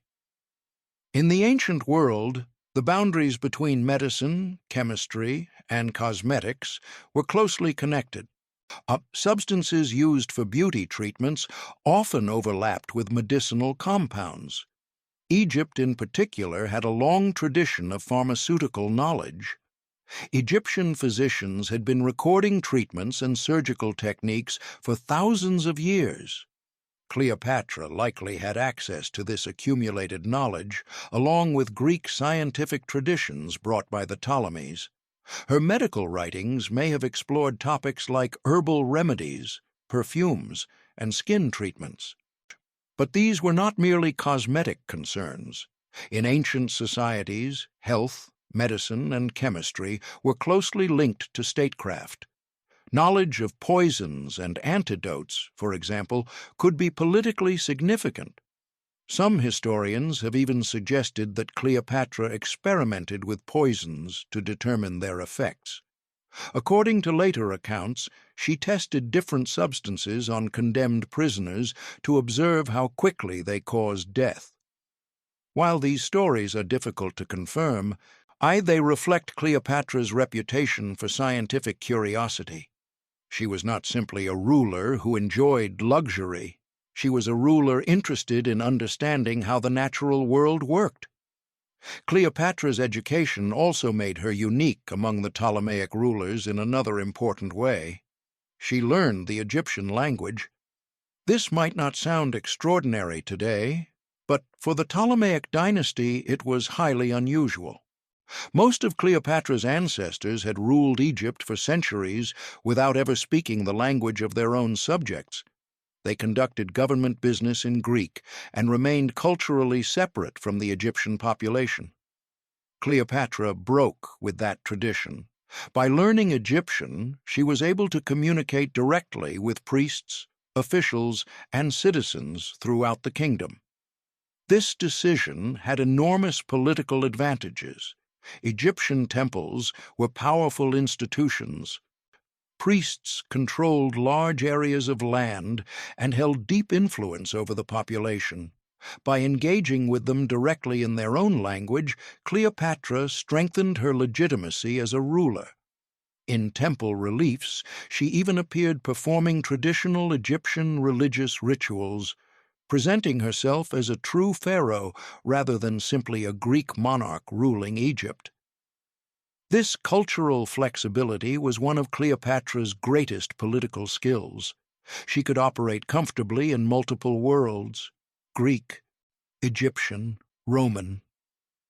Few leaders in the ancient Mediterranean possessed that level of adaptability. Her ability to speak multiple languages further strengthened her diplomatic power. Ancient writers claimed Cleopatra spoke as many as 9 languages. These may have included Greek, Egyptian, Latin, Hebrew, Aramaic, Ethiopian, Persian, Arabic, and possibly languages from the Eastern Mediterranean. Whether the exact number is accurate is difficult to verify. But the broader point remains clear. Cleopatra could communicate directly with foreign ambassadors and traders from many regions. In a world where translation often distorted meaning, this gave her a significant advantage in negotiations. Imagine two rulers sitting at a diplomatic meeting. One relies entirely on interpreters, the other speaks directly to everyone in the room. That difference can completely change the balance of power. Cleopatra understood that. Her intellectual interests also influenced how she governed Egypt's economy. The kingdom she inherited was incredibly wealthy, but it was also highly complex. Egypt's prosperity depended on several critical systems: agriculture along the Nile, international trade routes connecting Africa, Arabia, and the Mediterranean, control of valuable resources like papyrus and grain. Cleopatra oversaw economic reforms designed to stabilize these systems. She introduced new coinage. She reorganized certain tax structures. She strengthened trade partnerships with neighboring regions. These decisions helped maintain Egypt's wealth even during years of political instability. And that wealth became one of Cleopatra's most powerful tools, because Roman leaders constantly needed money to fund their armies. Egypt's treasury gave Cleopatra leverage that few other rulers possessed. When Cleopatra met Julius Caesar and later Mark Antony, they were not simply encountering a glamorous queen. They were encountering a highly educated monarch who controlled enormous resources and understood international politics. She could discuss philosophy with scholars. She could negotiate trade agreements with merchants. She could finance military campaigns with Egypt's wealth. In many ways, Cleopatra was one of the most capable rulers of her generation. But this is not the version of Cleopatra that history remembered, because the Roman narrative was easier, more dramatic, more entertaining. The seductive queen, the doomed romance, the tragic beauty whose love affairs brought down empires. It made for great storytelling, but it buried the reality of who Cleopatra actually was. And for nearly 2,000 years, that story remained largely unquestioned, until modern historians began looking again at the evidence Cleopatra herself left behind. For nearly 2,000 years, the image of Cleopatra remained trapped inside Roman storytelling. Writers repeated the same themes again and again: Cleopatra as the seductive queen, Cleopatra as the manipulator who used beauty and charm to control powerful Roman men, Cleopatra as the symbol of Eastern decadence that threatened Roman virtue. These stories were dramatic, they were memorable, and they were politically convenient for the empire that defeated her. But beginning in the 19th and 20th centuries, historians started asking a very different question. What if most of what we think we know about Cleopatra comes from people who wanted her reputation destroyed? What if the primary historical sources were never neutral in the first place? When scholars began examining the surviving evidence more carefully, the Cleopatra that emerged looked very different from the one described in Roman literature, and the clues were everywhere. One of the most important pieces of evidence came from archaeology. For centuries, much of Alexandria's ancient royal district remained hidden beneath the sea. Earthquakes and rising water levels had submerged large portions of the ancient city.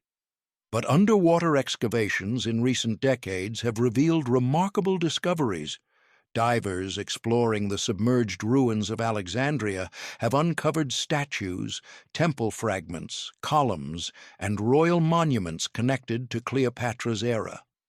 Some of these statues appear to represent Cleopatra herself. Unlike later Roman portrayals, these sculptures depict a confident ruler wearing traditional Egyptian royal symbols. She is shown standing tall, wearing the uraeus cobra crown, the symbol of pharaonic authority. These statues emphasize power and divine legitimacy, not seduction, not romance, authority. The imagery aligns far more closely with the role Cleopatra actually held in Egyptian society. She was not merely a queen in the Greek sense. In Egyptian tradition, she was a pharaoh. Other discoveries have reinforced the idea that Cleopatra carefully balanced multiple cultural identities. Temple reliefs across Egypt show Cleopatra performing rituals normally reserved for male pharaohs. In these carvings, she appears making offerings to Egyptian gods like Isis, Horus, and Osiris. The inscriptions identify her using traditional Egyptian royal titles. This was a deliberate political strategy. By presenting herself as a legitimate Egyptian pharaoh, Cleopatra strengthened her support among the priesthood and the local population. At the same time, she maintained her identity as a Hellenistic Greek monarch when dealing with Mediterranean politics. This dual cultural identity made Cleopatra uniquely capable of ruling a kingdom that sat at the crossroads of multiple civilizations. Another major source of evidence comes from numismatics, the study of coins. As mentioned earlier, Cleopatra issued coins with her own portrait during her reign. But modern scholars have examined these coins in far greater detail. They have analyzed their distribution, metal content, and inscriptions. What they discovered is fascinating. Cleopatra's coinage reveals a ruler deeply involved in economic policy. She introduced new silver currency standards that helped stabilize Egypt's monetary system. She used coin imagery to reinforce her authority across the eastern Mediterranean. In some cases, coins were issued jointly with Mark Antony, showing both of their portraits side by side. This was a powerful political message.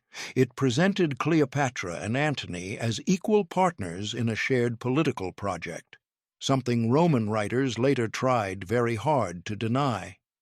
Economic records from Cleopatra's reign also challenge the idea that her court was simply a place of luxury and excess.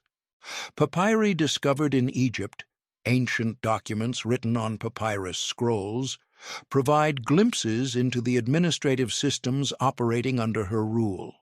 These documents include tax records, legal contracts, trade agreements, and official decrees. Together, they reveal a government that remained highly organized and economically active. Grain exports continued flowing from Egypt to the Mediterranean. Trade networks remained active across the Red Sea. Agricultural production along the Nile remained stable. This suggests Cleopatra was managing her kingdom far more effectively than Roman propaganda later claimed. A weak or distracted ruler could not have maintained such a complex system. Modern historians have also reconsidered the famous stories about Cleopatra's relationships with Caesar and Antony. Instead of viewing these relationships primarily as romantic affairs, many scholars now interpret them as strategic political alliances. For Cleopatra, these alliances were necessary. Egypt was a powerful kingdom, but it existed in the shadow of Rome. Roman armies had already intervened in Egyptian politics multiple times before Cleopatra came to power. By aligning herself with the most powerful Roman leaders of her era, Cleopatra was attempting to protect Egypt's independence. Her relationships with Caesar and Antony were not simply personal, they were geopolitical. And from Cleopatra's perspective, they were remarkably effective. Egypt remained independent throughout most of her reign. Only after Antony's defeat at Actium did Roman control become inevitable. Even Cleopatra's dramatic death is now viewed differently by some historians. The famous story of the snake, the asp, hidden in a basket of figs, is dramatic and memorable. But many scholars believe it may not be entirely accurate. Some ancient sources themselves express doubts about the snake story. A poison might have been easier to conceal and control than a live cobra. Other theories suggest Cleopatra may have used a combination of toxins, but regardless of the exact method, the larger point remains clear. Cleopatra's death was likely a final act of political control. By choosing her own death, she denied Octavian the opportunity to display her as a prisoner in Rome. Even in defeat, she managed to shape the narrative of her final moments. As historians continue re-examining the evidence, a clearer picture of Cleopatra is emerging. She was not merely a tragic lover. She was not simply a glamorous queen surrounded by luxury. She was a skilled political operator, navigating one of the most dangerous political environments in ancient history. She ruled Egypt for over 2 decades. She preserved the kingdom's wealth and influence. She negotiated alliances with the most powerful figures in Rome. And for a time, she came remarkably close to reshaping the political balance of the entire Mediterranean world. But the myth created by Octavian's propaganda proved incredibly durable. For centuries, it overshadowed Cleopatra's real accomplishments. And even today, popular culture often repeats the same old story: the seductive queen, the doomed romance, the tragic beauty. It's a story people recognize instantly, but it isn't the whole truth. Because when we finally step back from the propaganda, the plays, the paintings, and the movies, we begin to see Cleopatra not as a legend, but as something far more interesting: a ruler who understood power better than almost anyone in her generation, and a woman whose real story was far more complex and far more impressive than the myth that replaced it. When Cleopatra died in 30 BCE, the dynasty she represented disappeared almost overnight. For nearly 3 centuries, the Ptolemaic rulers had governed Egypt as one of the most powerful kingdoms in the Mediterranean world. Their capital, Alexandria, had become a center of trade, science, philosophy, and culture. But after Cleopatra's death, that entire system collapsed. Egypt was no longer an independent kingdom. It became a possession of Rome, and Octavian, soon to be known as Augustus, made sure that Egypt would be controlled more tightly than any other Roman territory.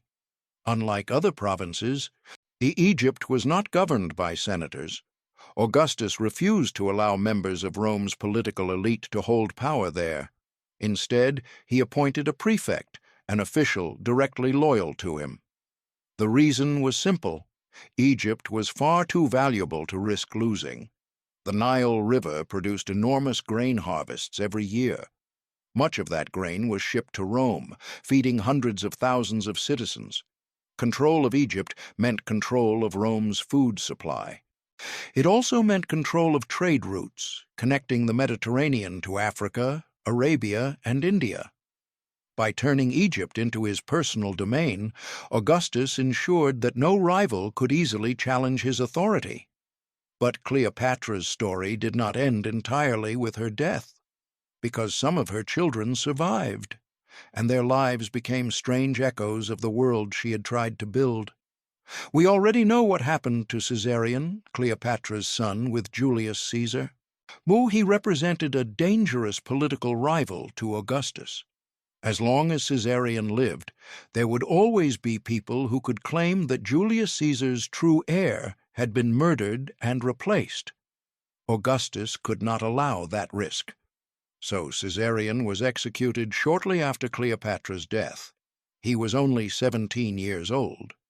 With him died the last direct link between Cleopatra and Julius Caesar. But Cleopatra had other children. The twins she had with Mark Antony, Alexander Helios, and Cleopatra Selene, and their younger brother, Ptolemy Philadelphus, were still alive. Augustus faced a difficult decision. Executing them might have created sympathy for Cleopatra's family, but allowing them to remain in Egypt might inspire rebellion. So Augustus chose another solution. He took them to Rome. The 3 children were brought to Rome as captives. During Augustus's great triumph, celebrating his victory over Egypt, Cleopatra's children were displayed in the procession. Ancient descriptions of Roman triumphs suggest the scene must have been emotionally powerful. The young prince and princess, dressed in foreign royal clothing, walked through the streets of Rome, while crowds watched and celebrated their mother's defeat. But Augustus did something unexpected afterward. Instead of imprisoning or killing them, he placed them under the care of Octavia. Octavia was Augustus's sister. She had once been married to Mark Antony before his alliance with Cleopatra. Despite everything that had happened, Octavia was known for her dignity and generosity. She raised Cleopatra's children alongside her own. The situation must have been deeply strange. The children of Cleopatra, the woman Roman propaganda had described as Rome's greatest enemy, were now growing up inside the household of the Roman ruling family. As the children grew older, their lives took very different paths, and two of them seemed to disappear from the historical record. Alexander Helios and Ptolemy Philadelphus are rarely mentioned again in surviving sources. Historians are not entirely sure what happened to them. Some believe they may have died young. Others think they may have lived quiet lives within Roman aristocratic society, far removed from the political ambitions their parents once held. But Cleopatra's daughter, Cleopatra Selene, would eventually play a much more visible role. Cleopatra Selene grew up inside the Roman elite. She received a Roman education and was raised among the highest levels of Roman society. Eventually, Augustus arranged her marriage to Juba II, a North African prince. Juba had a story that mirrored her own in many ways. His father had once ruled the kingdom of Numidia, but had been defeated by Julius Caesar during Rome's earlier civil wars. Juba had been brought to Rome as a child prisoner, like Cleopatra Selene, or he had been raised within the Roman imperial system.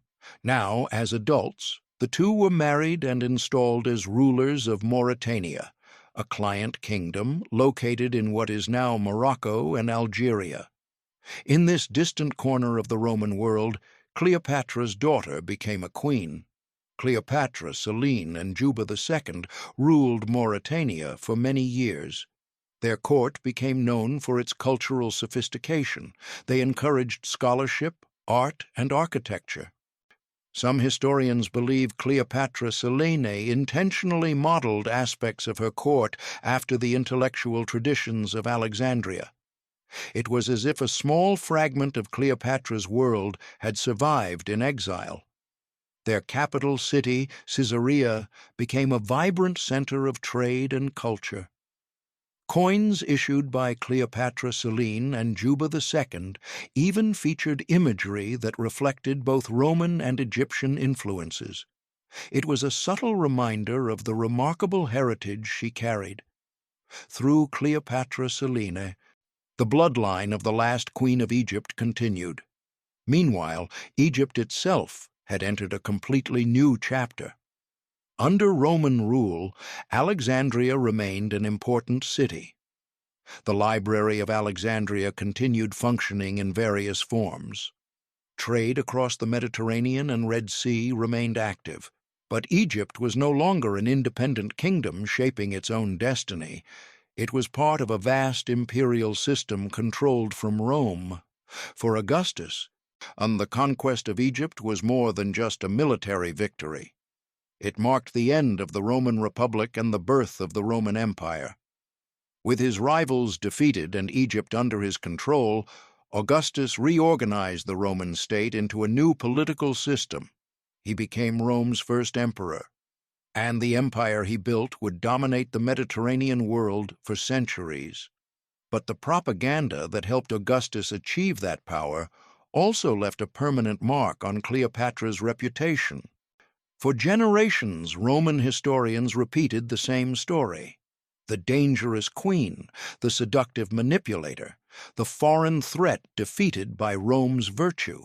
It was a narrative that reinforced the legitimacy of Augustus's rule, and it proved incredibly successful. Because for nearly 2,000 years, that version of Cleopatra became the one most people knew. Yet, if we look closely, the evidence tells a different story.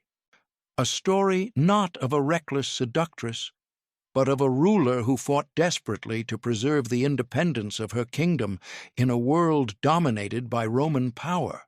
A strategist who used diplomacy, wealth, and intelligence to survive in a brutal political environment, and a queen whose real life was far more complex and far more impressive than the myth that replaced it. After Cleopatra's death, her political power disappeared, but her story refused to fade away. In fact, over the centuries, Cleopatra became one of the most famous women in all of history. Yet the version of Cleopatra that survived was rarely the historical ruler of Egypt. Instead, her image transformed again and again, shaped by the cultures that told her story. Every era recreated Cleopatra in its own way, and each new version moved further away from the real woman who had once ruled from Alexandria. During the centuries of the Roman Empire, the narrative created by Augustus continued dominating the historical record. Roman historians wrote about Cleopatra as the dangerous queen who had nearly corrupted Rome's greatest general. The message served an important purpose. It reminded Roman readers why Augustus's victory had been necessary.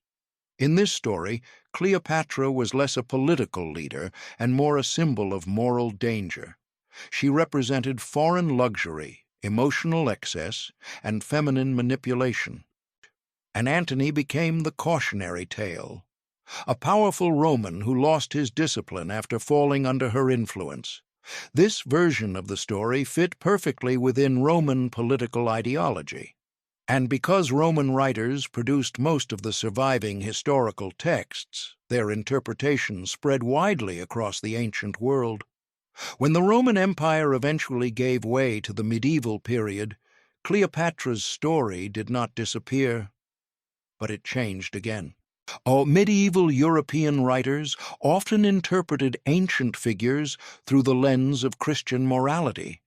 In their retellings, Cleopatra sometimes appeared as a warning about temptation and vanity. She became an example used in moral stories about the dangers of pride or excessive love. Other medieval texts presented her as a tragic, romantic figure whose life ended in dramatic self-sacrifice. These stories rarely focused on Cleopatra as a ruler or political strategist. Instead, they emphasized personal drama. The themes were love, betrayal, beauty, and tragedy. It was a much simpler narrative than the complex political reality of her life. During the Renaissance, interest in classical history returned with new intensity. Artists and writers across Europe began rediscovering ancient Roman and Greek texts. Cleopatra's story became a popular subject once again. Painters portrayed her in elaborate scenes filled with luxury and symbolism. One of the most common themes was her death. Artists loved depicting the moment Cleopatra allowed the asp to bite her. In these paintings, Cleopatra often appears reclining elegantly, surrounded by jewels, silk fabrics, and dramatic lighting. The focus is rarely on politics or power. Instead, the scene emphasizes beauty, emotion, and theatrical tragedy. The queen becomes almost mythological, a woman whose final act is both romantic and dramatic. But perhaps the most influential retelling of Cleopatra's story came from William Shakespeare. In 1606, Shakespeare wrote the play Antony and Cleopatra. The play is one of the most famous works of English literature, and it helped shape how millions of people would imagine Cleopatra for centuries. Shakespeare's Cleopatra is passionate, witty, unpredictable, and emotionally intense. She commands attention in every scene. She is charming and manipulative at the same time. She loves Antony deeply, yet constantly tests his loyalty. The relationship between the two becomes the emotional center of the entire story. Shakespeare's portrayal is far more complex than earlier Roman propaganda. His Cleopatra is not simply a villain. She is brilliant, theatrical, and deeply human. But the focus of the play remains primarily on romance and tragedy. The political strategist and economic ruler of Egypt appears only in the background. By the 19th century, Cleopatra had become a symbol of exotic beauty and romantic drama in Western culture. Writers, painters, and opera composers all embraced the image of Cleopatra as the ultimate femme fatale. Orientalist art, a style popular in Europe during this period, often portrayed Middle Eastern and North African cultures as mysterious, luxurious, and sensual. Cleopatra fit perfectly into this artistic trend. Paintings from this era often show her surrounded by elaborate jewelry, lounging on golden couches, attended by servants and musicians. These images reinforced the idea that Cleopatra's power came from glamour and seduction. Once again, the historical ruler was overshadowed by the myth. Then came Hollywood. In the 20th century, film transformed Cleopatra into one of the most recognizable figures in popular culture.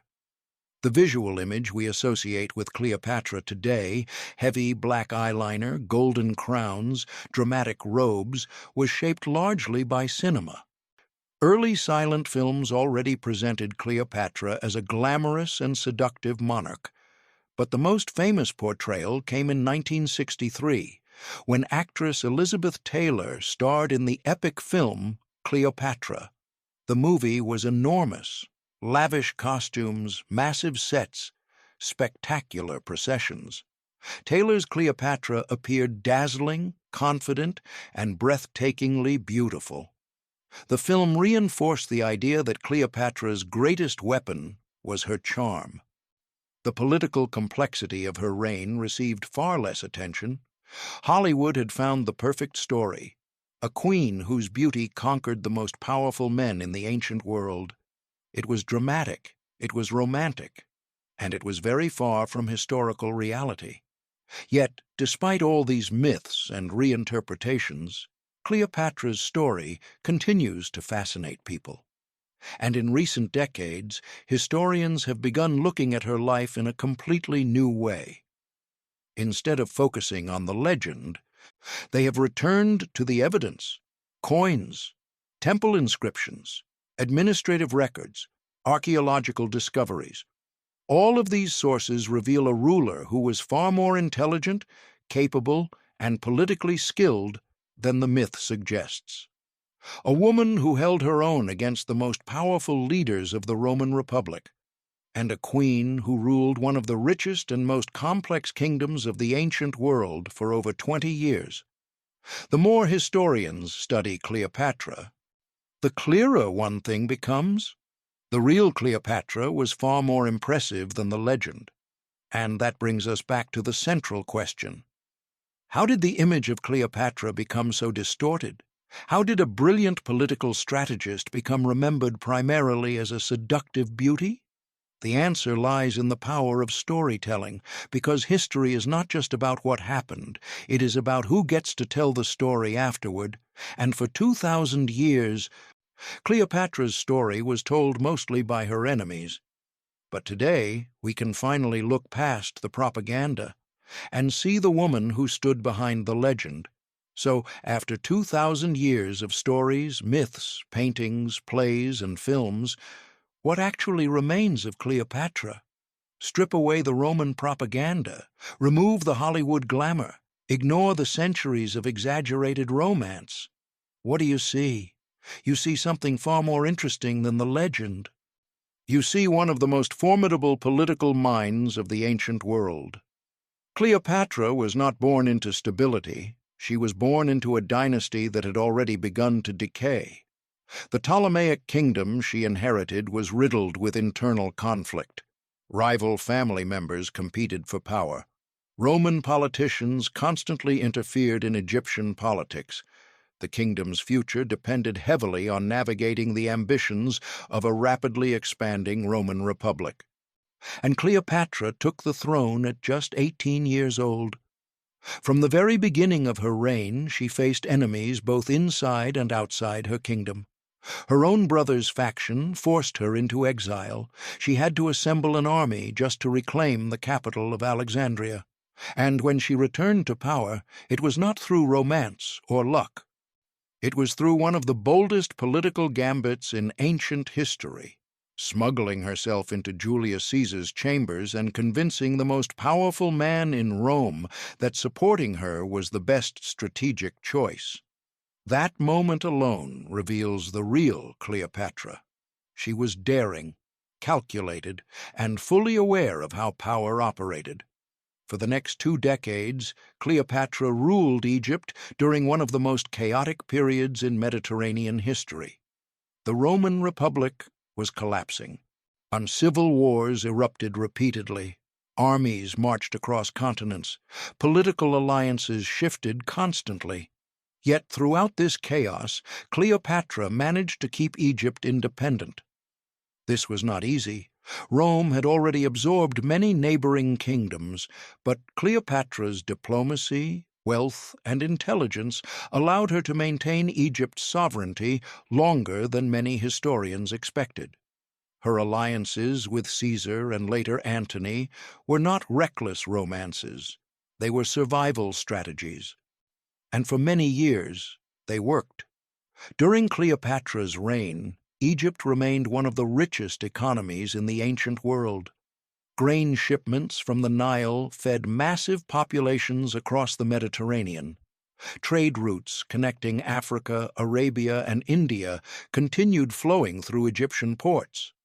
Alexandria remained one of the greatest intellectual centers on earth. Scholars still gathered there. Philosophers debated ideas. Scientists studied astronomy, mathematics, and medicine. Cleopatra ruled over this thriving system and used its resources skillfully in diplomacy. She understood that wealth could influence politics just as effectively as armies, and she used that advantage repeatedly. Cleopatra was also a ruler who understood the importance of identity. She was Greek by ancestry, but she ruled Egypt. Instead of ignoring that reality, as many of her predecessors had done, she embraced it. She learned the Egyptian language. She appeared in temples performing traditional religious ceremonies. She presented herself as a legitimate Egyptian pharaoh. At the same time, she maintained her role as a Hellenistic monarch within the Greek-speaking Mediterranean world. Few leaders of her era could move so easily between different cultural and political systems. This flexibility made Cleopatra uniquely effective as a ruler. And then there was her intellect. Ancient writers described Cleopatra as a captivating conversationalist whose intelligence impressed everyone she met. She studied philosophy and science. She likely wrote medical and chemical treatises. She spoke multiple languages. She negotiated with diplomats directly, without relying on interpreters. This was extremely unusual for rulers of the ancient world. Many monarchs depended entirely on advisors. Cleopatra engaged with political and intellectual debates personally. She was not simply a symbolic figurehead. She was an active participant in governance. But Cleopatra also lived in a world where even the most brilliant strategies could fail. Rome was becoming too powerful. Its armies were too large. Its political system, though unstable, produced leaders capable of commanding enormous military resources. When Antony lost the Battle of Actium, the balance of power shifted permanently. At that moment, Cleopatra's dream of preserving Egypt's independence became nearly impossible. But even in defeat, Cleopatra remained strategic. She refused to allow Octavian to use her as a symbol of humiliation.